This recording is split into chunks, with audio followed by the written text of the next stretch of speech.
Hola, Ricardo. ¿Cómo le va, Qué gusto Luis? verlo, como siempre. Igualmente, Por muchas favor. gracias. ¿Todo bien? Bien. Bien en lo personal, quiero decir. En lo Después, personal, sí, después sí, tenemos sí. que... ¿Arrancamos? Bien, como no quiera. ¿Cómo modificó la política, la cuestión política su vida personal? Y mucho, sí, mucho. Sobre todo yo empecé a hacer política así, asumiendo responsabilidades dirigenciales, ocupando cargos por primera vez cuando ya tenía largos 40, ¿no? En el año 2000 creo que fui por primera vez diputado provincial, después fui diputado nacional 2 veces y en la tercera no quise ser. En el 2017 no quise ser diputado porque no estaba de acuerdo con la actitud que mi partido tenía hacia adentro de Cambiemos, ¿no? Creía que el partido tenía que ser más activo, que de esa manera era más útil a los argentinos, a la solución de los problemas. Bueno, lamentablemente los hechos nos han dado la razón. Total. Ahora vuelvo a esto, porque me interesa, pero pensaba, yo siempre lo pongo como ejemplo en su caso, a ver si un hijo de un... Del 83 al 89 usted no hizo nada en política, nada. Fui convencional nacional, provincial en la provincia de Buenos Aires en el año 93, pero después no fui, hasta el año 2000 no fui nada. Del año 2000 a 2003 fui, incluido el 2000, y después hasta el 2009 no fui nada. Digo, en la gestión de su padre, nada. Nada, no, ni ninguno. Asesor, ni de auditor. ¿Vio esos cargos que les dan a algunos? Auditor de no sé qué cosas son. Sí. ¿Cuántos hermanos son? 6 hermanos, 3 varones y 3 mujeres. ¿Y nada? No, ninguno. Él no quería además tampoco, él creía que no correspondía. En todo caso, si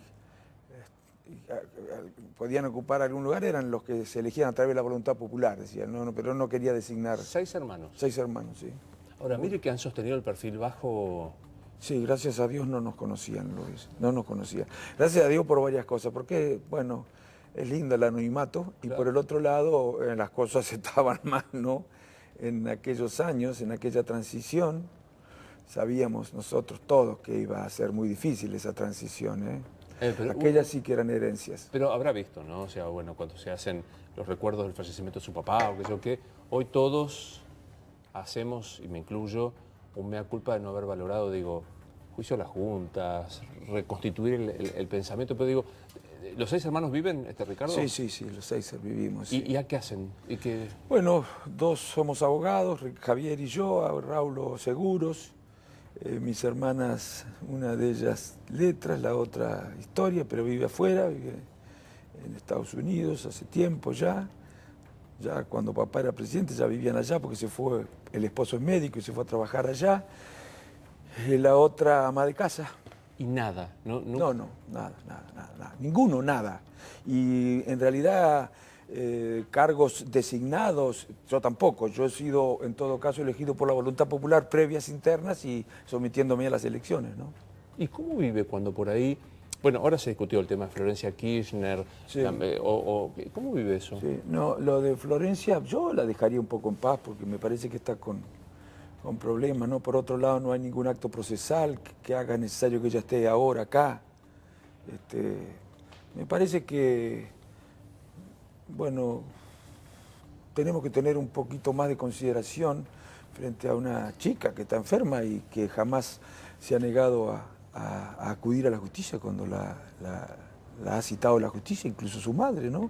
Y esto, no tenemos que perder de vista este comportamiento que tiene que ver con lo humano, no hay que hacer consideraciones políticas o partidarias sobre estas cosas, ¿no? Hay como una sobreactuación, yo siento de los dos lados, por un lado esto que usted dice, y por otro también, ¿usted siente que Cristina es una perseguida política?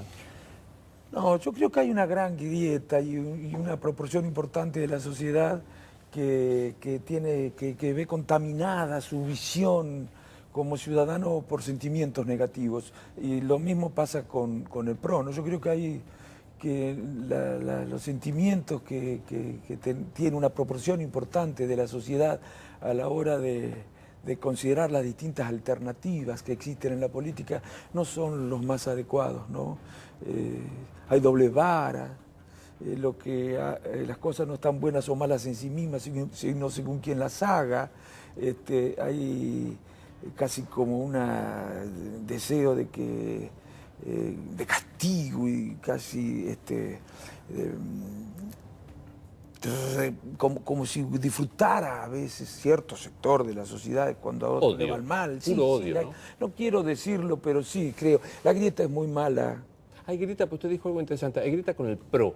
No También. No, yo creo que hay grieta, está dividida la sociedad. No toda tampoco, pero una proporción importante de la sociedad, tal vez la que más responsabilidad tiene o la que más obligada está por la situación que ocupa evitar que ocurran las grietas. No son buenas las grietas. Ningún país en el mundo puede resolver sus problemas en esta situación, o mejor dicho, hay alguien que cree que ofendiéndose, descalificándose, agraviándose entre los partidos políticos es más fácil resolver que con una relación civilizada, respetuosa y a través del diálogo los problemas en un país. Ahora, la responsabilidad no solo de los políticos. Yo encuentro mucha prensa, claro. periodistas, no todos, como no todos los políticos tampoco, empresarios. No es nuevo esto, ¿no? Alfonsín hablaba de los enfrentamientos y antagonismos irreductibles entre los argentinos radicales y conservadores, como nos habíamos peleado, peronistas y antiperonistas. Decía él que esos enfrentamientos así, en esas condiciones, eran responsables de muchas de las penurias nuestras, entre otras de las interrupciones institucionales. Usted dijo algo interesante, es verdad, hay una doble vara en muchísimos sentidos. No importa el fondo de la cuestión, que si la prisión preventiva está mal, en un concepto está mal. Y ahora es un caso muy particular. ¿Cómo vive lo de Stornelli, rebelde en una causa? Yo creo que comete un error y va a tener que ir a declarar, salvo que le quitaran la causa finalmente, de modo que... Pero bueno, todo lo que ha pasado en torno a este caso es mucho más grave de lo que suponíamos. Espero que se averigüe. Yo no puedo prejugar, no conozco el fondo de la cuestión. Siempre actué de la misma manera, diciendo lo mismo. No puedo opinar sin que haya opinado ante la justicia. No solamente con este caso, sino con otros casos que tienen que ver con hechos ocurridos con el anterior gobierno, ¿no? ¿Qué opine la justicia? Incluso amigos que no son abogados, a uno por ahí le compete la generalidad y me dice, ¿yo por qué tengo que ir a declarar si me citan? Si Stornelli no va. Bueno, no, eso no tiene nada que ver. Si uno lo cita, tiene que ir. Él se ha valido de un recurso que le permite la ley, pero bueno, pronto se va a resolver esa situación, ¿no? Bueno, pero necesitamos saber qué fue lo que pasó. Aparentemente también habría sido espiada la justicia y bueno, y otros presidente de la Corte o ministro de la Corte. Sí, la Corte, digo, ¿no?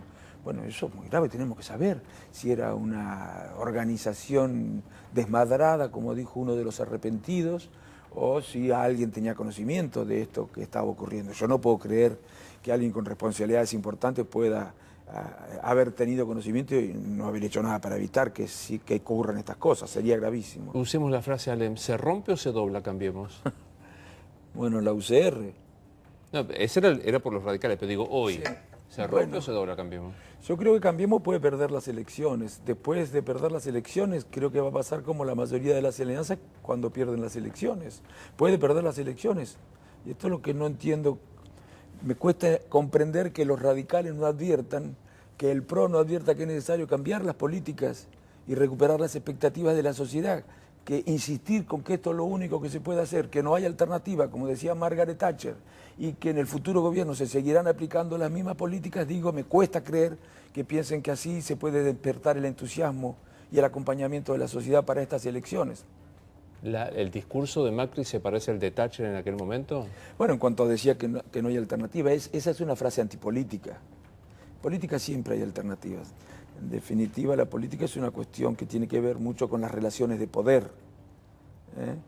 Y nunca hay un solo camino. Por ejemplo, yo puedo tratar de combatir el déficit fiscal poniéndole esfuerzo en el sector empresario, poniéndole esfuerzo en el sector del trabajo, poniéndole esfuerzo en el Estado, poniéndole esfuerzo en determinados sectores de la economía. Nunca hay un solo camino, claro, para poner en la vida en general, ¿no? Ahora, claro, hay veces que uno no tiene poder para hacer lo que es mejor para las mayorías. Bueno, en esos casos le tiene que decir a la gente, esto no es lo mejor para ustedes, pero yo no tengo poder para hacer otra cosa. Pero que no le digan, esto es lo mejor para ustedes. Cuando a la sociedad le digan, esto no es lo mejor, podríamos hacer cosas mejor, pero no tenemos poder. La sociedad, cuando sepa eso, va a saber qué hacer. Ahora, no lo entiendo. ¿Por qué dice no tengo poder para hacer? ¿Por qué el gobierno...? Está claro que el gobierno no está haciendo lo mejor para las mayorías. Coincide conmigo. ¿Y por qué no podría hacerlo? Bueno, en primer lugar, podríamos hablar si él cree que está haciendo lo mejor. Yo creo que sí. ¿Macri cree que está haciendo? Yo creo que sí. Que ellos creían que, bueno, dejar hacer, dejar pasar era lo mejor para la economía de un país, y como de la economía del país dependen las condiciones de vida de la gente, él creía que eso era lo mejor. Nosotros los radicales nunca creímos eso. Y no es una diferencia teórica que tengamos, es la experiencia la que nos demuestra que los países en los que se ha actuado de esa manera, dejando hacer, dejando pasar, con el libre mercado, sin que la política intervenga, sin que los gobiernos se hagan cargo, garantizando solo el equilibrio fiscal y la estabilidad monetaria, se resuelve todo solo, después todo camina bien. No, eso no existió en ningún lugar del mundo. Ya, al final del siglo XIX ya no se creía eso. Ya no se creía, bueno, claro. Además, ninguno de los países desarrollados, al revés de lo que dijo el presidente ayer, ninguno de los países desarrollados en la Tierra se desarrolló así. Había que leer nada más un poco de historia de, de esos países. ¿Cree que Macri cree eso? Yo creo que sí, que cree en eso. Hay cierto fundamentalismo ideológico. O si no, había un psicólogo americano que hablaba del pensamiento grupal, ¿no? Que llevaba a no corregir errores, que impedía corregir errores, porque se reúnen siempre los mismos, se dicen, saben más o menos qué es lo que piensan, se fortalecen en sus propias convicciones, se aíslan, se ensimisman, se encierran en ese pensamiento y les cuesta modificar la visión acerca de la realidad o modificar los diagnósticos. Si no, no, a la luz de lo que está ocurriendo, deberían por lo menos dudar acerca de si las políticas aplicadas eran o no las adecuadas. ¿Cómo seguir diciendo, este es el camino, esto es lo correcto, hemos hecho lo que había que hacer? Yo creo que eso es un gran error, ¿no? Ahora, ¿esto qué es? Veo que se dice que el gobierno está dividido en cuanto menos en dos partes. Una la más política, Massot, Monzó, Frigerio, hasta el mismo Pinedo me atrevo a meter allí, y del otro lado el Macri Durán Barba Peña. ¿Es eso? Bueno, así dicen incluso algunos amigos del PRO. Yo también converso con los del PRO, ¿no? Converso con todos porque creo que hay que dialogar, porque me preocupa lo que se viene, no las elecciones solamente, sino lo que hay que enfrentar a partir del próximo gobierno. El próximo gobierno, ¿no? Tiene que enfrentar una herencia muy difícil, más difícil que la que había que enfrentar en el 2015. Y sí me parece... Espere, porque sí. ahí la expresión es Macri deja peor herencia que la que dejó Cristina. Y bueno, los indicadores socioeconómicos que le hicieron perder la elección a Cristina Kirchner, eso que justificaban que se dijera que la herencia era pesada, están hoy peor. O igual o peor. La inflación está peor. El déficit comercial y fiscal ahora se los empieza a sacar con recetas que desde mi punto de vista son algo así como un remedio peor que la enfermedad. La pobreza creció, la recesión económica aumentó, el desempleo aumentó, tenemos más endeudamiento. A las tarifas, el problema de las tarifas no lo hemos resuelto antes porque era muy barata, ahora porque son impagables. Y eso genera problemas en la pequeña y mediana empresa, al que hay que sumarle la caída de las ventas, caída del poder adquisitivo de los salarios. Bueno, lógico, todo esto, con un endeudamiento muy grande, todo esto va a haber que enfrentarlo y no es fácil enfrentarlo. Lo interrumpí cuando usted me decía, hablo con la gente del PRO. ¿Qué es el tándem Macri-Peña-Durán Barba? Yo no conozco mucho eso, como leo lo que dicen los diarios, ¿no? Como que son tres personas que, bueno, se refuerzan en su propio pensamiento, para mí en sus errores.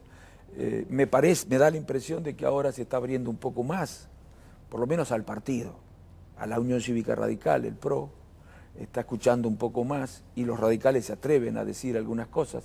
Antes creían, sobre todo en los 2 primeros años de gestión, quien condujo el comité durante los 2 primeros años de gestión, creyó que advertir acerca de errores en la aplicación o definición de las políticas podía generar más problemas hacia adentro de Cambiemos. En realidad lo que genera problemas siempre es la falta de debate, la falta de discusión. El radicalismo estaba, ya que no ganó la elección, no para gobernar, pero sí para representar y evitar que se cometan errores. Pudo haber evitado errores decisiones equivocadas. Y bueno, en los 2 primeros años no lo hizo. Ahí sentada, suena dura la expresión, pero ella lo decía, digamos, como un análisis histórico. Beatriz Arlo dijo, Macri quedará en la historia como un presidente intrascendente. No sé, yo no sé, no, yo creo que tenemos que extraer una lección para mí de esta experiencia. No solamente el PRO tiene que extraer una lección, o la dirigencia del PRO, porque los partidos son sus dirigentes y sus ideas, sino el parte de la sociedad también. Yo creo que uno de las razones que explica las dificultades que nosotros tenemos y las decisiones que se tomaron es la siguiente. El PRO creía que, o los dirigentes del PRO, también parte de la ciudad, que si nosotros teníamos problemas como los que tenemos, eso tenía que ver con el hecho de que los políticos argentinos eran unos ineptos, unos ignorantes, unos incompetentes, hombres sin formación, hombres que no estaban actualizados y no conocían lo que pasaba en el mundo. Y seguramente conocían muchísimo más que los que pensaban eso. Además creían que cuando llegaran ellos, los que así pensaban, los problemas se resolvían muy fácil. La inflación la resolvíamos fácil. Con el cambio de gobierno, lloverían las inversiones, crecería la economía, se generaría empleo, aumentarían las exportaciones, tendríamos más divisas, compensaríamos eventuales especulaciones de los capitales golondrina, podíamos bajar los impuestos inmediatamente porque total, con el crecimiento de la economía compensaríamos las bajas de los impuestos y equilibraríamos las cuentas públicas. ¿Y quién podía creer eso? ¿Quién podía creer que eso era tan fácil? La opción son o un soberbio o un ignorante, o una mezcla. Bueno, yo creo que no era ni demagogia, porque algunos dicen, pongamos soberbio no, pero demagogia, pongamos. O decía, bueno, esto lo resolvemos fácil, esto se resuelve fácil. Yo creo que no era demagogia, era desconocimiento. A ver, es cierto que tenía una experiencia en capital. Luis, manejar la capital o gobernar la capital es como gobernar Suiza. Es una provincia, es un estado muy rico. El país es otra cosa. Y por supuesto no es una empresa. No es una empresa. Bueno, creo que eso, sumado a la concepción, esa cosa facilista, propia de quien cree que todo se resuelve muy fácil, los políticos son, gente inepta, la política es el problema, sumado a esto la ideología, según la cual lo mejor que pueden hacer los gobiernos por la economía de un país es no meterse con ella, o meterse lo menos posible, es lo que explica el hecho de que los problemas, no digo no se hayan resuelto, porque eso sería demagógico, no se podían resolver todos los problemas, pero que no hayan mejorado. ¿Qué siente cuando le dicen, los usaron a los radicales? No, yo no siento que nos usaron, para nada, no siento. Digo, no, ahora, a 6 meses de la elección lo llaman, no sé en qué término, ¿no? Sí. O sea, todavía estamos averiguando en qué término. Sí. Pero digo, durante 3 años se ocuparon de... Ustedes se enteraban a veces de noticias por los diarios. Mire, Luis, yo le voy a decir la verdad, sí, pero eso pudo haber ocurrido una vez, 2 veces, 3 veces. Si el partido a la tercera vez quería que eso dejara de ocurrir, no iba a ocurrir. Si el partido decía, por ejemplo, miren, han tomado 2 o 3 decisiones importantes que nosotros creemos que no son buenas decisiones, por ejemplo, la designación de jueces de la Corte por decreto, silencio del partido, por ejemplo, el aumento de las tarifas en la proporción en la que se lo hizo y sin llamar a audiencia pública, por ejemplo, la decisión respecto de la política minera, es muy mala, pero bueno, no avancemos en esa cosa. A la tercera vez le decíamos, hasta acá basta. Yo una vez les dije, en una reunión, pero bueno, no hubo un acompañamiento por parte de la conducción. Medio que se dobló en vez de romperse, ¿no? El radicalismo, ahí hablo. Yo creo que hubo temor al efecto Chacho Álvarez, ¿no? A veces nos culpaban frente a eventuales fisuras hacia adentro de Cambiemos, o que tal vez creyeron que, bueno, si se creaba un espacio como el que reclamaba yo, porque no había habido un acuerdo programático, que se creara un espacio hacia adentro de Cambiemos para discutir, para que cada una de las fuerzas, antes de que se tomen las decisiones, pudiera opinar sobre las decisiones. Bueno, si se creaban ese espacio, podía creer algunos iban a hacer un remedio peor que la enfermedad, íbamos a crear un espacio de discusión, eso haría la sensación de la existencia de fisuras, la fisura generaría desconfianza, la confianza es un valor político muy importante, mejor no hacer nada. Bueno, los hechos demuestran que... ¿Hay tiempo para hacer eso? ¿O ya es tarde? No, yo creo que se pueden tomar algunas medidas que procuren por lo menos que no se agrave la situación hasta las elecciones, pero o sea, lo que sí tenemos que hacer, yo creo que hay que hacer un frente nuevo. ¿Con? No es romper, si por romper, si romper Cambiemos quiere decir separarnos de los actuales miembros de Cambiemos, no. Es decir, trascender, superar, hacer algo mejor. O no se puede hacer nada mejor, o es inmejorable Cambiemos, o es el non plus ultra Cambiemos. No hay nada mejor que Cambiemos. Esto lo discuto con mis correligionarios, ¿no? Yo creo que hay que hacer algo, no solamente por las elecciones, sino por las dificultades que va a haber que enfrentar, que incluya a los que hoy están, pero que además incluya al socialismo, al GEN, al sector del peronismo que no está en unidad ciudadana, y empezar a dialogar con todos, acuerdos programáticos, si no, no. Si no hay acuerdos programáticos... ¿Pero usted se imagina al presidente y Peña llamando a Massa, Lavagna, Margarita, Lifchit? Tendría que llamar a todos. Mire, si yo fuera presidente... ¿Se imagina que está en la naturaleza? Mire, no, si usted me dice... A ver, si usted en el 2012 le hubieran preguntado, ¿ustedes se imaginan el radicalismo con el PRO aliados en una...? Le hubiera dicho que no. No. Y sin embargo se trabajó, se construyó un escenario, que no sé hasta qué punto lo construyó el partido. Pero bueno, eso es otra cosa. Yo creo que sí hay que trabajar para persuadir al PRO de que es necesario. En el 2015, algunos decíamos que había que convocar a todos para enfrentar problemas severos. En algunas cosas nos teníamos que poner de acuerdo. Terminar con la grieta, que no es terminar con las diferencias, no, claro, es terminar con la incapacidad para procesar las diferencias. Imagine que se da el milagro, dudo. Sí. Hay una interna. Bueno, el que se quiera excluir, que se excluya. Yo digo, nosotros tenemos que proponer esto. El que crea que eso no es lo mejor para el país explicará por qué una ampliación, un frente con más actores no es lo mejor para el país, no solamente para las elecciones, sino para enfrentar en el futuro los difíciles problemas que tenemos. Digo, vamos a la interna. Se presenta sí. como candidato Macri sí. y se presenta Lavagna. ¿Quién vota usted? Bueno, nosotros tenemos que decidir quién será nuestro candidato. ¿Quién sería su candidato? Hay 2 o 3 que me gustan mucho, pero no está bien nombrarlos. Usted sabe que a mí me han preguntado, yo no dije, no es que me levanté a la mañana y dije, ay, hoy voy a decir que me gustaría que Martín Lustó fuera candidato. No dije eso. E hice una gacetilla.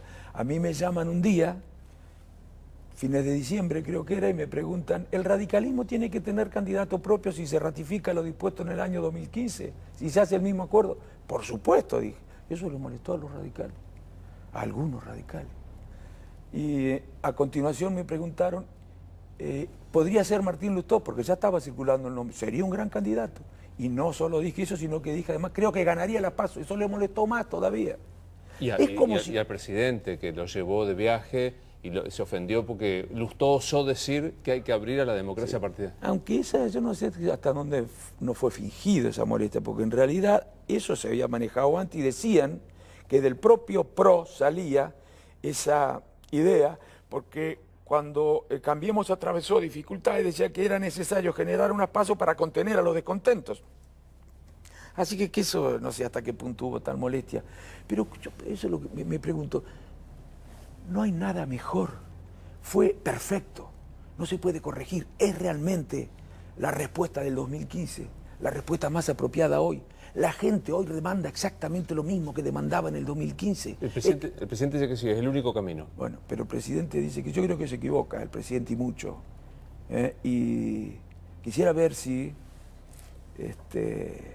en privado dicen lo mismo, ¿no? Porque a veces hay cosas que no se pueden decir en público, pero sí se puede tratar si uno cree que es necesario dar una respuesta distinta a la del 2015, porque objetivamente cambiaron muchas cosas y subjetivamente cambiaron muchas cosas. Quiero decir, en el ánimo de la sociedad, los reclamos y las demandas de la sociedad, muchas cosas cambiaron. Yo creo que hoy Cambiemos, la respuesta es anacrónica, no se hace cargo de los cambios. Mi partido, algunos, me parece que están empezando a leer mejor la realidad y advierten que hay que producir cambios, no solamente de acá a octubre. Ya también, pero además para después hay que empezar a decir, a ver, si uno viene, si los radicales quieren ganar las elecciones, si no lo hacen por razones de convicción ideológicas, que lo hagan por razones pragmáticas, pero con estas propuestas, prometiendo hacer más de lo mismo, no se ganan las elecciones. Es bravo lo que dijo, que es normal en un movimiento político, pero digo, cambiemos de vino un anacronismo en el 2019. Sí, ¿qué quiero decir? Anacronismo por ahí tiene que pasar, parece que tuviera que pasar más tiempo para que algo sea anacrónico, pero las demandas de los problemas hoy no son los mismos que en el 2015. Y las demandas de la sociedad, las preocupaciones de la sociedad, las ilusiones de la sociedad, las esperanzas de la sociedad, el lugar en el que la sociedad deposita las esperanzas no es el mismo que en el 2015. Bueno, muchas cosas han cambiado. ¿Le gusta, le parece que es un buen candidato a Lustó, más otros que seguramente habrá ahí? Sí. ¿Le gustaría verlo en la fórmula con Macri, Lustó? No, yo creo que nosotros tenemos que poner blanco sobre negro la diferencia que tenemos con el PRO y en todo caso que en este frente más ampliado sean los ciudadanos los que decidan cuáles son las ofertas electorales, además de los acuerdos programáticos que deben existir, pero, bueno, cuáles son las ofertas electorales que más garantía le dan a los argentinos. Además, si no hay cambio, a ver, ahora estaban diciendo que el gobierno le iba a ofrecer al radicalismo la vicepresidencia. A ver, ¿alguien puede creer que los problemas que tenemos nosotros son culpa de Michetti? ¿O creen que no hubiéramos tenido los mismos problemas si las decisiones que se hubieran tomado fueran las mismas, pero el vice fuera otro? No es que haya que cambiar el vicepresidente, hay que cambiar las políticas. Ojalá esté equivocado, ojalá, bueno, las cosas funcionen muy bien. Lo digo porque creo que es mi obligación decir no lo que me conviene a mí o a mi carrera política o a mi partido, sino decir lo que creo que se necesita en el país para empezar a resolver problemas difíciles, porque la sociedad está sufriendo, está enojada, tiene preocupación por el futuro, está como paralizada, impotente, anclada en un presente sin saber cuál es la salida. Bueno, la política tiene que tratar de modificar este estado de ánimo social que es muy peligroso. Pensando en esto, que es real, ¿no? O sea, la oferta de la vicepresidencia parece casi como un anzuelo para que se calmen y para que alguno satisfaga su ego de figuración. Pero además creen que la gente que va a creer que algo va a cambiar, si al mismo tiempo se le dice que no hay alternativa. Llama la atención, Carrió, que es un partido casi unipersonal, es más escuchada que el radicalismo, que es un partido centenario. Eso porque Carrió comprendió mejor su responsabilidad cuál era, y sus derechos cuál eran, y sus obligaciones cuál eran. Y no tuvo miedo. Incluso nosotros podríamos haber tenido una actitud similar en cuanto a que no estábamos dispuestos. A ver, que en lugar de callarnos hubiéramos actuado señalando nuestra diferencia, podríamos haberlo hecho de manera más cuidadosa que Carrió. Creo que podríamos, eso me parece a mí, podríamos haber sido, Carrió a veces es medio, con las cosas que dice, por la forma en la que las dice, bueno, puede generar problemas y puede generar la sensación de que las cosas no están bien. ¿Es medio? Medio, así, muy visceral para decir las cosas, ¿no? ¿Qué país se imagina presidido por Cristina Fernández de Kirchner? Yo creo que, mire, en primer lugar le voy a decir, yo creo que el Frente para la Victoria fue mejor como oposición que como oficialismo. Sí, porque, a ver, hablan de que el gobierno tuvo minoría. Es cierto que tuvo minoría, pero no es el único que tuvo minoría, como dijo el presidente. Alfonsín también tuvo minoría. Porque este es un sistema bicameral, parlamentario. Para aprobar leyes necesita tener mayoría en las dos cámaras. Alfonsín nunca tuvo mayoría, Ilia nunca tuvo mayoría, Irigoyen no tuvo mayoría. Casi ningún país del mundo tiene mayoría. No, exactamente, casi ningún país del mundo, porque exactamente esto es lo que, de la OCDE, que son creo que 34 países, solo 4 tienen mayoría. Y este es un fenómeno con el que vamos a convivir, pues los partidos es muy difícil ya que existe el bipartidismo, nacen nuevos partidos, la mayoría o la ciudadanía es muy volátil y cambia permanentemente su voto y modifica las relaciones de fuerza en el Parlamento, pero bueno, no me acuerdo que... No, veíamos el tema de Carrió y su potencia, yo decía, ¿cómo se imagina a Cristina? Yo decía que fue mejor como oposición. Algunos dicen Como que este gobierno tuvo dificultades. Sí. No tuvo dificultades en el Parlamento. Yo tengo que aprobar a muchísimas. Pues salió el presupuesto hace un Sí, rato. no Pero digo, tuvo. sí. Ahora, creo que fue que mejor como oposición, en primer lugar. Y espero que si ganan las elecciones sea mejor como oficialismo que lo que fue hasta el 2015. ¿Se imagina Cristina volviendo a ser presidenta? Yo creo que no va a ser ella la candidata, pero no me pregunte por qué, nada más con intuición. Tal vez porque si yo estuviera en el lugar de ella no sería. Yo no creo que... Yo creo que hay que contribuir a terminar con la grieta. Y no veo ni ni el propio presidente, ni muchos en el PRO, ni muchos en el radicalismo, ni muchos en Unidad Ciudadana, aunque quieran, son los actores más adecuados para terminar con la ¿Se grieta. imagina que está en su naturaleza, la de la Cristina, abdicar de tener un 30, 35, lo que tenga de intención de voto? Yo creo que está en la naturaleza de un político hacer lo que sea mejor para el país. Será ingenuo eso, ¿no? Pero yo creo que eso tendría que estar en la naturaleza de un político, ¿no? Además ya fue 2 veces presidenta, no es fácil lo que viene, ¿eh? Es muy difícil, va a haber que tomar decisiones muy duras, por eso necesitan acuerdos, porque esas decisiones duras solamente podrán tomarse sin demasiados traumas si la sociedad da el tiempo y está dispuesta a hacer el esfuerzo, y para eso todos le tienen que decir que el camino elegido y las decisiones tomadas son las correctas. Sí, sin invocar fantasmas. ¿Huele a 2001 lo que está pasando? No, yo creo que a 2001 no, pero creo que vamos a tener que enfrentar situaciones no como las del 2001, pero muy difíciles en términos económicos y sociales. Las LELIC, ¿cómo vamos a resolver ese problema? ¿Cómo vamos a resolver el problema de la caída del poder adquisitivo de los salarios? Yo digo, huele al 89, qué sé yo, ¿a qué huele? Bueno, el 89 fue una situación muy difícil, sí, muy difícil. ¿Y se parece esto? No creo que exista, creo que hay una oposición distinta hoy. Más razonable, ¿no? Sí, creo que sí. Alguien que yo creo que nadie, y hace muy bien ustedes... No quiero culpar a la oposición de entonces, todos aprendimos en esos años. Pero digo, hace muy bien ustedes si tengo una intuición de que no se va a presentar Cristina, Sí, porque nadie conoce. Sí, nadie lo sabe. ¿no? Alguien ayer me decía, solo la cuestión de su hija, pues su hijo es un militante, es un diputado nacional y qué sé yo qué. No es un golpe bajo, pero digo, usted que perdió una hija, cambia la vida definitivamente ver a un hijo sufriendo o perdido, ¿no? Sí, absolutamente, claro. Y bueno, yo creo que, no sé si por esa razón, pero si tuviera que elegir entre dedicarse a atender a su hija o a la política, por supuesto uno elige siempre eso, el hijo, ¿no? Pero no sé cuál será la situación de Florencia en términos de salud, ¿no?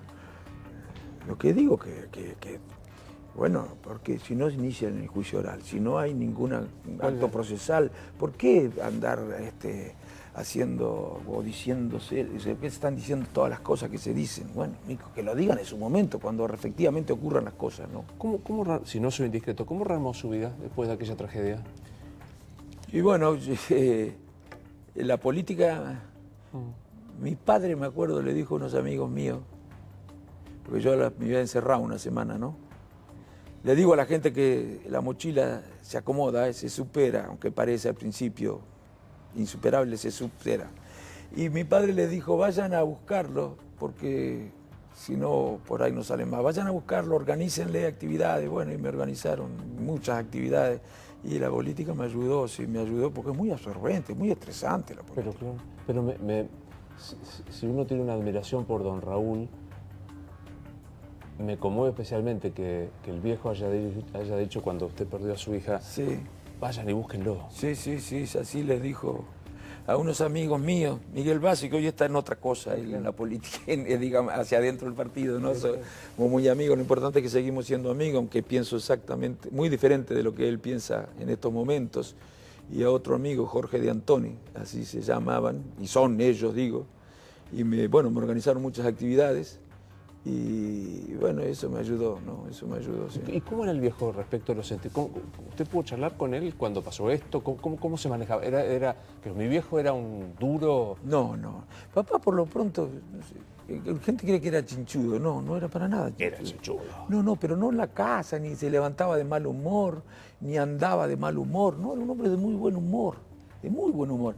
Ahora, yo creo que le fastidiaban cosas que a mí también me fastidian, las preguntas maliciosas o de mala fe o esa cosa que busca provocar. Eso sí, ahí todas esas veces se enojaba, pero incluso no era para nada rencoroso. Pero en serio lo digo, él terminó, no me acuerdo una vez, bueno, varias personas que le hicieron cosas duras. Bueno, él decía, ¿qué? Cosas que pasan, propias de la política, mi hijo, estas cosas no hay que tomarlas en serio. Se olvidaba, gracias a Dios tenía.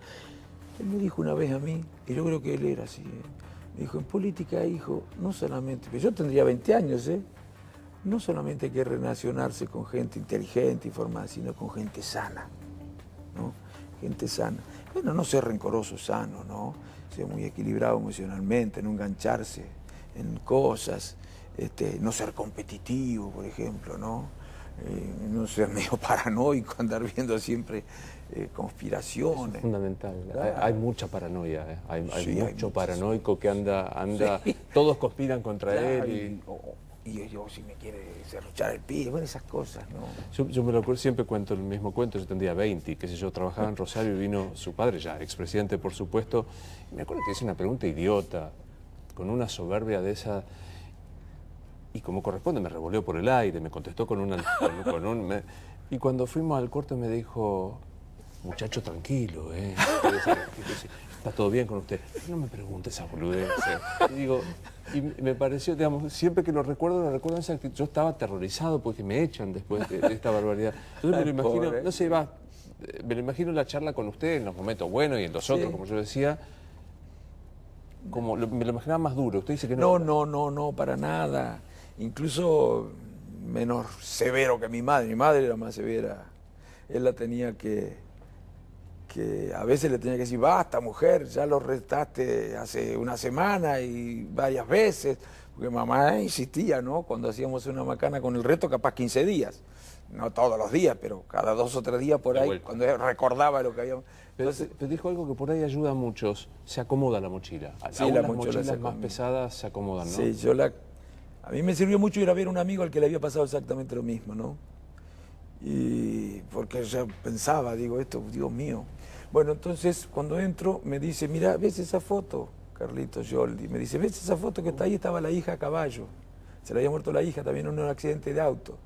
Me dice, yo no la podía tener a la foto, ahora sí la puedo tener. Y él me dijo esta frase, la mochila se acomoda, Ricardo. Aguantá que la mochila se acomoda. ¿Y puede ver la foto de su hija?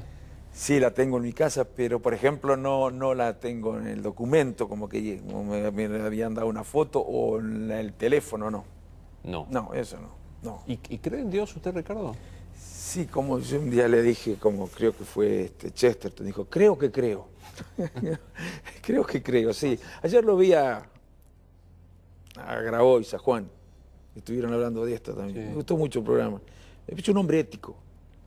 Juan Grabois, ¿no? Es lo que yo digo. Yo en este programa, que agradezco, el día que se den cuenta, me van a sacar corriendo, porque la idea es charlar y uno puede coincidir uno con Juan. No, sí, pero sí. Es esto, ¿no? Es una persona con la que... Sí, pues, a mí es una personalidad que me resulta interesante, ¿no? Y yo pensaba que es un hombre ético, parece, ¿no? Yo cuando me encuentro con alguien así como él, que por ejemplo está trabajando con Cristina, digo, ¿pero vos no crees que se la llevaron? ¿Se la llevó la plata, Cristina? Yo no sé, no puedo juzgar eso. Pero cuando digo ético no me refiero solamente a ser honesto, eso es fácil. No quedarse con la plata cuando uno es gobernante, eso es fácil. ¿Le parece? Digo, él es un hombre, me da, incluso lo que dijo él ayer, cómo significa que se reflexiona acerca de sí mismo, y si estuvo bien o estuvo mal, y eso supone una actitud ética. Cuando dijo que había estado iracundo o que se había enojado mucho y que tal vez había estado mal. Bueno, en general la gente no se observa a sí misma, no tiene esa actitud de ensimismamiento para ver si en algún momento no somos ni ángeles ni dioses, ¿no es cierto? Claro. Ninguno. Ahora, todos no tenemos que amargarnos por tener limitaciones y debilidades. Ahora, yo siempre le digo a los militantes, hay que combatírselas, ¿eh? Uno no puede decir, sí tengo esta debilidad, esta limitación, y creer que está bien. Yo me dejo llevar por ello. Uno tiene que combatírsela. El conocimiento no alcanza. Claro. El diagnóstico. Claro. Pero digo, usted dice, es fácil ser honesto y no llevar... Pero se ha afanado mucho en la política. Bueno, sí, yo también creo que dijo algo ayer Juan, creo que no quiso decir eso, si no me acuerdo mal. Yo creo que son menos los que tienen comportamiento indecente que los más. Claro, lo que pasa es que no son noticias, ¿no? La inmensa mayoría de los intendentes, gobernadores, legisladores, que, bueno, que en su función, yo no tengo problema con la plata, la gente que le guste, me parece bien, es necesario en un mundo capitalista que haya algunos que tengan ganas de producir bien y ganar dinero con eso. Ahora, que se dediquen al tema privado. Claro. En la política no, en la política... ¿Para qué sirve la plata, Ricardo? Bueno, para la satisfacción de ciertas necesidades básicas, para eso, que le permiten a uno ser feliz, hay ciertas condiciones materiales hay que satisfacer, ¿no? Para poder ser feliz en la vida. Es decir, si uno no puede comer, no puede ser feliz. Si uno tiene frío en las noches de invierno, no tiene casa o no tiene, bueno, en fin, no tiene un baño. En Chascomús hay gente que tiene casa con los baños a 10 metros en unas chapas, ¿no? Eso es difícil. ¿Y usted se considera un tipo feliz? Bueno, ese es otro tema, ¿no? Yo, hay días que sí, hay días que no. Es así, no creo que no exista nadie. Yo no creo que haya nadie que pueda decir que es feliz, ¿no? Claro. No creo, qué sé yo. A veces me encuentro con alguna persona y digo, este tipo debe ser un tipo feliz. Pero tienen algo, un don, qué sé yo, pero yo puedo decir que soy normal en ese sentido, me parece. No, un amargado no soy. No, claro. No. No, claro. Pero tampoco soy exigente, me critico, qué sé yo. Es casi de diván. ¿Se gusta? Me quiero, sanamente. Y en familia. No, me quiero, porque uno, me acuerdo que papá siempre me decía, que no se quiere, no puede querer, decía, ¿no? No puede querer a los demás. Me quiero sanamente, no un soberbio. Los soberbios son bastante insoportables. Y en política son algo más que insoportables. ¿Nos morimos y qué pasa? Y yo espero que haya algo más. No estoy seguro, pero me ilusiono con eso. Fantasé, ¿qué es el más que hay? Y bueno, posibilidad de encontrarse uno con los seres queridos, ¿no? En este caso con mi hija, Amparito, con mi viejo, con mi vieja, y con todos los amigos, se me han ido amigos ya. Se está muriendo gente, como decía, bueno, me acuerdo ya el escritor argentino, que solía no morirse, ¿no? Bueno, ya a esta edad uno empieza a ver... Y Marshall lo decía todo el tiempo también. Está muriendo gente que tenía la costumbre de no morirse. Sí. Y Dalmiro Sáenz era el que decía. También, mire, Dalmiro, pero digo, es un poco, es la fantasía, es más el deseo o la convicción de que hay algo más. Me cuesta creer que haya algo más, tanto como me cuesta creer que no haya nada más. Me cuesta creer las dos cosas. Pero tengo muchas dudas, sí. Pero las combato también. Se hace un poco más llevadero, ¿no? Llega allá y se encuentra el viejo. Sí, ¿Qué le dice? le diría varias cosas, porque a mí también me ha pasado, como un poco ha pasado con la sociedad, ¿no? En otra proporción y de manera distinta, pero yo también lo he valorado más después de muerto.